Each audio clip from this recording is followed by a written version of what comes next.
өндөр, жин, нас гэдэг. Би сая 50 нас хүрсэн. Өндөр 176, жин 69. Спортоор хэр удаан хичээлж байна? Спортоор хичээлдэг үедээ яг тодорхой тийм хичээлдэг хоббирдэг спорт байхгүй. Багтаа янз бүрийн байдлаар тэгээд үлэмдэг сакс макс тоглодог шүү дээ. Одоо миний тоглодог гэж одоо сэрэлт кино шиг юм байгаа шүү дээ. Зүгээр юу шиг нэг иймэрхүү одоо хүмүүсийн амьдралын хэв маягаар одоо юм жим юмд нэг 7 хоногт 3 удаа ордог. Хамгийн дуртай хоёр дасгалыг нэрлэвэл ямар дасгал? За би гүгт дуртай. 5 км бүдэг.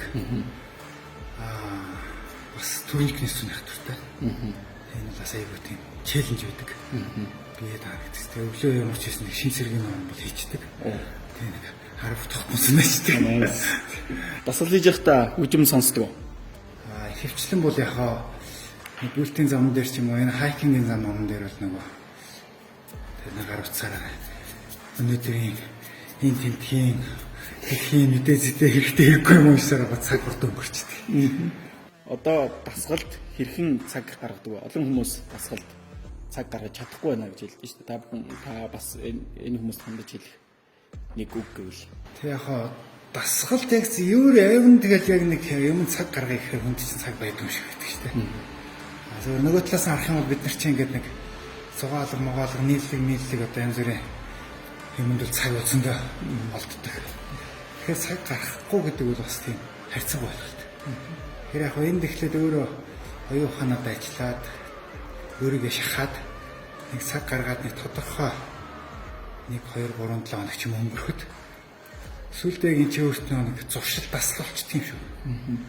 Тэгээд магадгүй зүгээр нэг зарим хийх өдрөө хийхгүй ингээд нэг ямар нэгэн шалтгаанаар болцсон байхад бол тэр өдөр юм нэг тийм юм дутагдсан тэрийгэ бодсон хиймсэд нэр бодогдсон болчт юм бэл.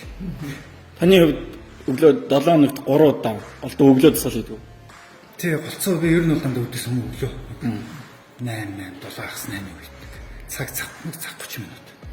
Фитнесийн дасгал хөдөлгөөн таны амьдрал болон бизнесийн шийдвэр гаргалтанд чинь нөлөөлж байгаа. Хэрхэн нөлөөлж байгаа? Танайдээс амьдралын өдөр болгон хүнд чинь хамгийн үнцэнтэй. Тэр утгаараа амьдралын яг тэр өдөр өөрөө айгүй их тийм өөртөө хангалуун өөрийнхөө хийх ёстой юм хийцэн.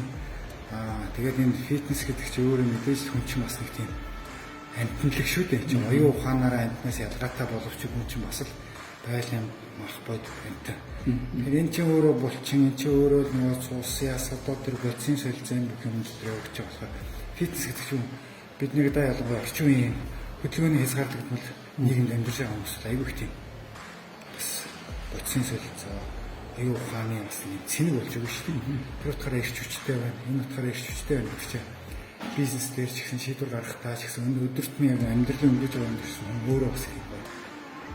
Өдрөг. Ирч хүчтэй байж таарай. Мэдээж хэрэгтэй байх. Мэргэжлийн төвшөнд хичээлэх нэг үү тийм.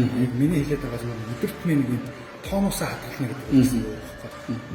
Тэрнээс ч одоо хүн болгоно ойлголт өөр шүү дээ. Хамаагүй их том булчинтай хүмүүсийг л одоо цусны булчин руугаа яа тархинд яг баг очт юм уу гэж боддог. Яг мангар гэж байгаа ч юм биш ээ. За баярлалаа.